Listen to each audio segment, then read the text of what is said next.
we have located a map that is no longer here, but we have found a photo of it, and I'm going to show it to the world today.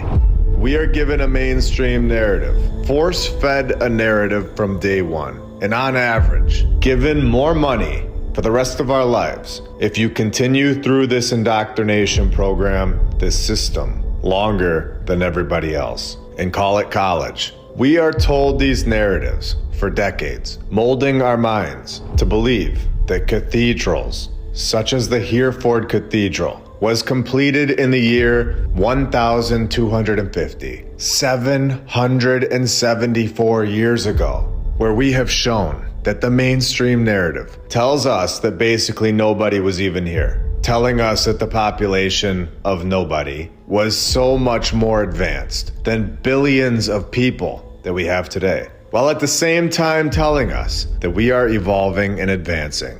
A population of basically nobody, knocking out palaces with zero training programs, no lights, no power tools, nothing. And then these palaces are here before us today, looking better than ever, looking better than anything we construct today. Go inside one of them, and you will feel its presence, that they are much more than we are told. We are given a narrative that holds keys that we have found right here on this channel. We have exposed these patterns to the whole world. We have shown that these narratives all over the world are created by the same source. These keys are given to us, and in my opinion, they have always been here, where they were just waiting to see who could find them. I think this is a game, and lucky for us, it's a game that we are very good at. When we dig deeper into this Hereford Cathedral, and we find that its origins held an even earlier church, where the new church had a very short life, of course, for it was plundered and burned down in 1056. It was not, however, destroyed until its custodians had offered vigorous resistance. So we get the fire nod, and now we know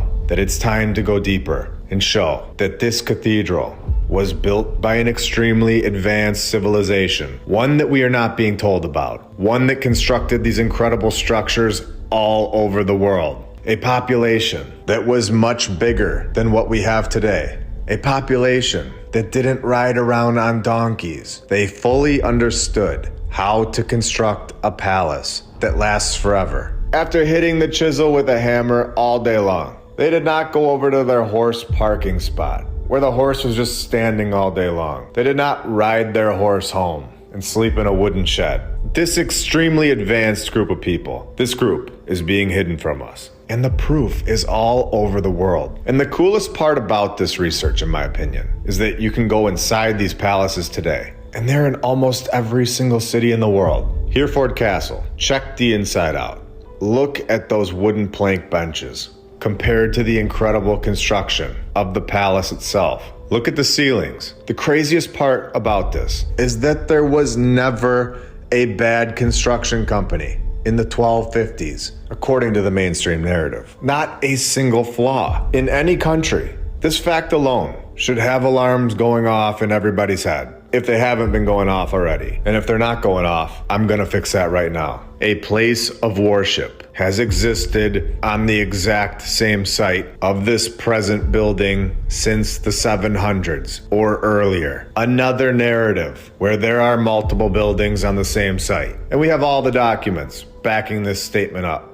No. This cathedral has the largest library of chained books in the world, where this gets very interesting. This palace is home to the Mappa Mundi, which is its most famous treasure. A map from the old world, in my opinion. We are told this is from over 700 years ago. A map of the old world with Jerusalem at its center. Are we ready to go even deeper? A larger Mappa Mundi, the Ebstorf map, was destroyed by Allied bombings in 1943, though photographs of it survived. Now, we can all see how these operations worked. We understand at this point what wars were most likely used for. We are beginning to understand the entire operation at this point. And through hours and hours of clues, repetition from the narrative, a massive amount of clear lies, through 70 episodes, there are less and less sitting at the other side of the table. There are thousands of us right now for a reason. Now, let's take a look at this map. Let's pretend that this is a true depiction of where we live. Bombing the other one in 1946, obviously deliberately destroying it. We can see Jerusalem is right here in the center, with Jesus on the cross. You have mermaids down here, and a clear depiction of a griffin, which we know is linked to Tartaria. All of this showing me that there is so much more to our true history than what we are being told in these classrooms. This place that we live is not at all what we are told. On the right-hand side, you have people with faces on their chest. And right above Jesus, you have the Tower of Babel. Now, normally when something is written down, I have a very hard time believing it to be real. But the fact that they bombed the other one definitely shows me that there's something about this map that is very important to us. Let's take a look at the one that they bombed. This is where they tell us that in 1843, they found this map in a convent in northern Germany. It was 12 feet by 12 feet. Again, all centered around Jerusalem.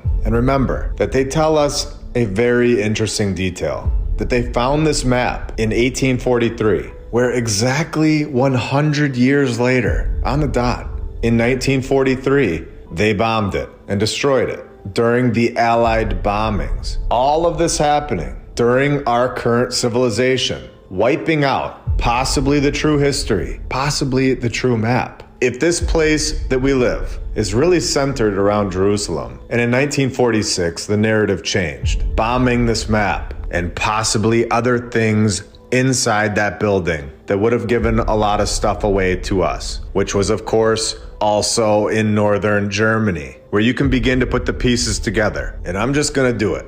I'm gonna try and keep this as platform friendly as I can. Reminder, I am always on Rumble as well. Just follow me over there so you always have it. But you can see what this bombing was, in my opinion, all about. 1946, Germany. The map is gone. This man, a German aerospace engineer and space architect, member of the party that I'm not going to say, so we can keep going. He was the leading figure in development of rocket technology in, you guessed it, where he also worked with a guy named Walt. And you can see his last name right here, which popularized the idea of space travel. We all need to understand at this point that there was zero space talk before this. This space talk is all brand new and all a part of this current timeline that we are all in, and a part of this narrative that we are force-fed. So again, 1943 bombed the map where Jerusalem is in the center. 1944, the V2 became the first artificial object to travel into space just 1 year after removing this old world map. The following year, in 1945, this man was secretly moved to the United States, all a part of an operation that I'll put an arrow to right here. And just 12 years later, all a part of this timeline that we're in, this was created. An operation to remove our history, to remove a map and give us this new one. We have found evidence, in my opinion, that it is very clear that within this game that we are all a part of, we are not given the true map to this game, which we have shown a few times now. Is it possible that Jerusalem is the true center of our map and has changed hands not as long ago as we are all told? Welcome to episode 70 of My Lunch Break. I hope you're all having a great day, and if you're new, welcome.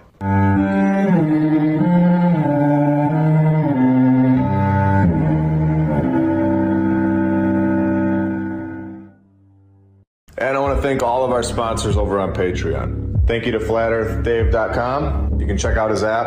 I'll put the link in the description, and you can use my referral code, MLB. He also has My Lunch Break on the homeschool section of the app, which is really cool. Thank you to Rebecca Kay, Don Gaston, Christopher Arietta, The Lady Lacey Show, David and Sherry Ferguson, Edwin Johnson, Chuck Templeton, Joy Lee, PNR, Stephanie Nolan, the Burlesons, Suez KC, Dan Woodall, Dale, DJ Clicktrack, Edward and Brianna, Jacob Law, Jim Ribley and Christine Duggan, Kyle Glascock, Tim Rack, William Richard Jeffries V, PKTFnews.org, Regna Saturna, Dendries NL, Juana Mesher, Sirius Feline, G Power, Natalie Shippenoff, TheGoldenTeacher.co, Amberson EMC, Blake, HK Sue, Isaac Wright, Melissa Edgar, Biggles, Clayton Lamar, Ultimus Maximus, Lee Anderson, Noble Task Homestead, John Adams, Easy and Whitney,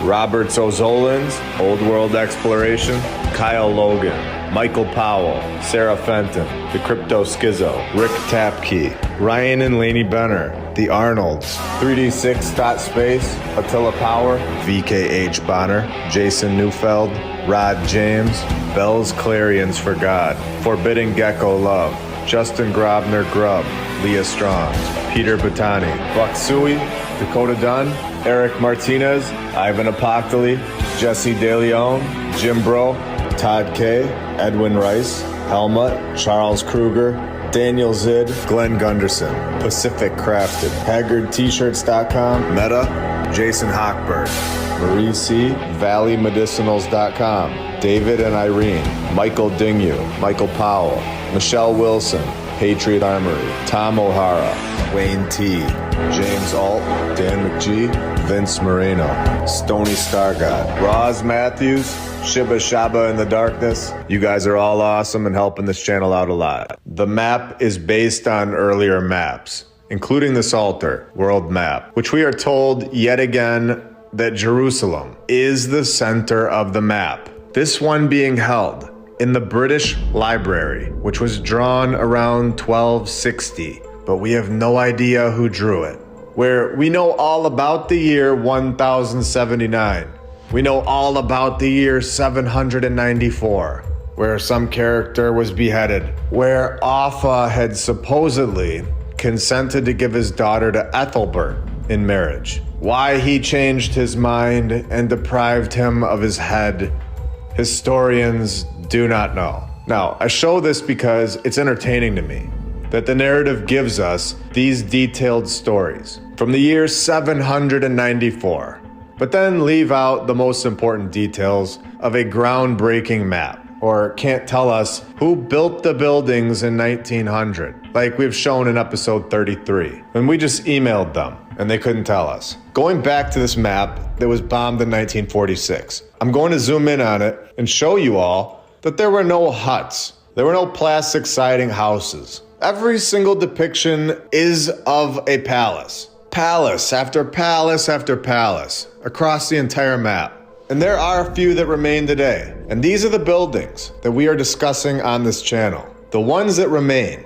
But we can clearly see that there were so many more that have been removed from our view. I'll scroll around a little so you can all get a good look at this map that is gone now. And then I'm going to show you what I believe is a depiction of the exit to our current map, the one that is being hidden from us. Down here at the bottom left, there is a massive opening where I think that this is definitely part of the reason for trapping our minds and telling us that we are trapped on a ball, flying through space, where, remember, this is a brand new idea, and we all know whose idea it was. We have shown that in this episode. And now there is nowhere to go, where if these maps that have been destroyed are true, then there would be openings, possibly leading to more land, which coincides with this treaty that was introduced in 1959, the exact years that we are talking about here. Destroying this map,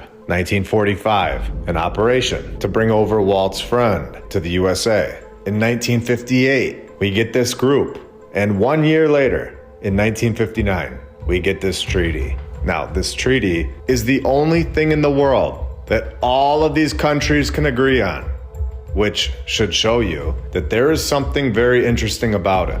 So just remember that while there are things going on in the world, countries that we are told that they don't like each other, they still agree on something.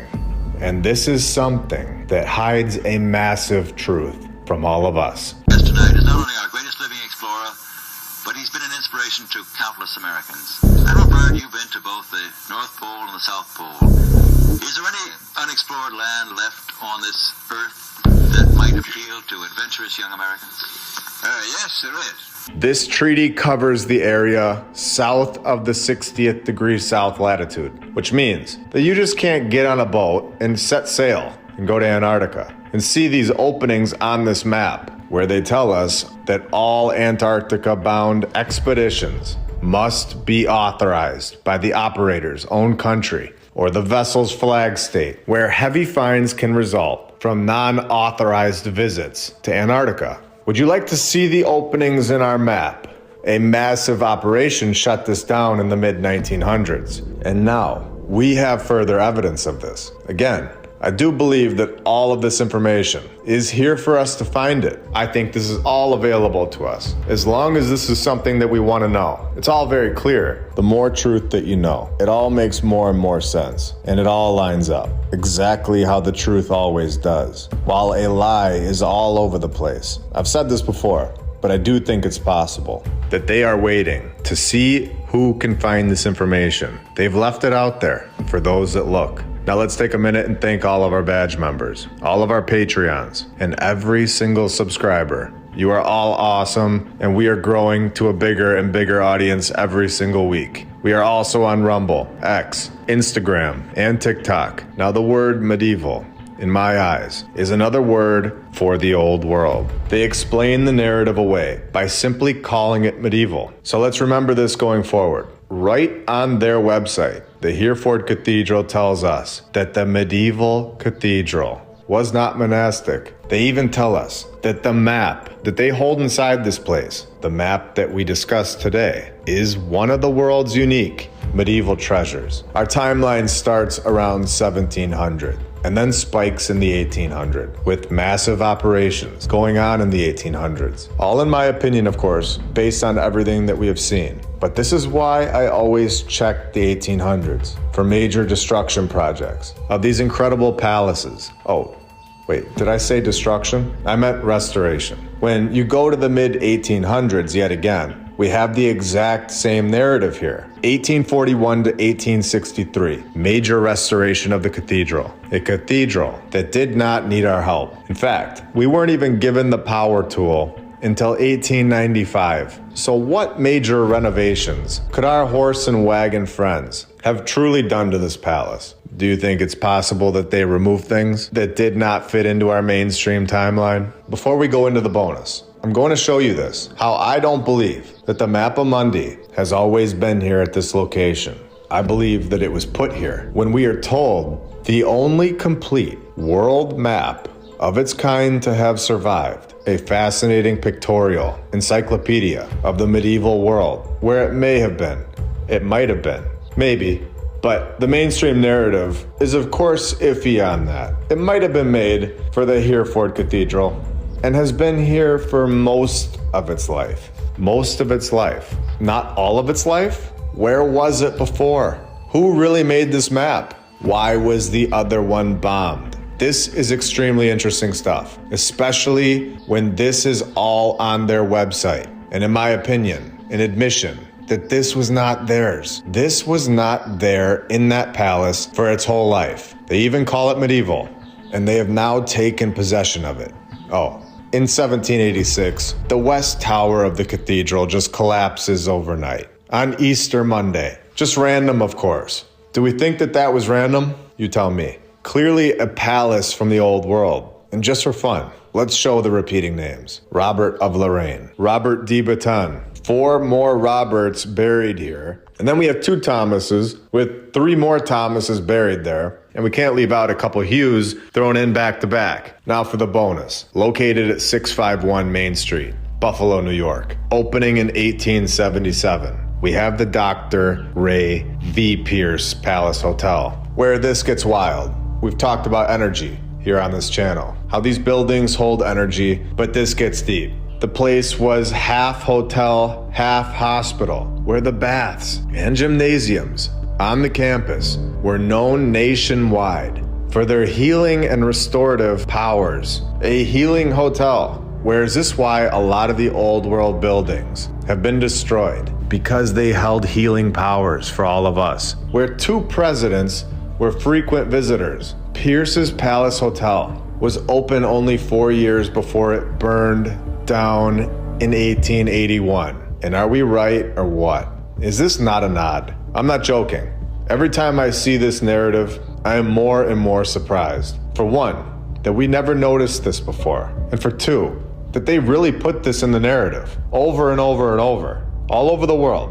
And we know here that that building was much older than just 4 years. And you can see what I'm talking about with all of these fires when we just flip over to the St. Peter's Cathedral Basilica in London, Ontario, and see that they just throw this into the narrative as a nod to their group for future generations, in my opinion, to recognize which buildings are from the previous civilization, where it says that there were multiple churches on this location. The first one was destroyed in the London fire, 1845, and a larger frame church was built. But this church also burned down in 1850, 5 years later. And we have a whole series about this nod called The Fire Games. It's all in a playlist, which includes episode 68 and episode 69. So now let's get back to this Pierce's Hotel. After that fire that we just showed, in 1881, Pierce opened his Invalids Hotel and Surgical Institute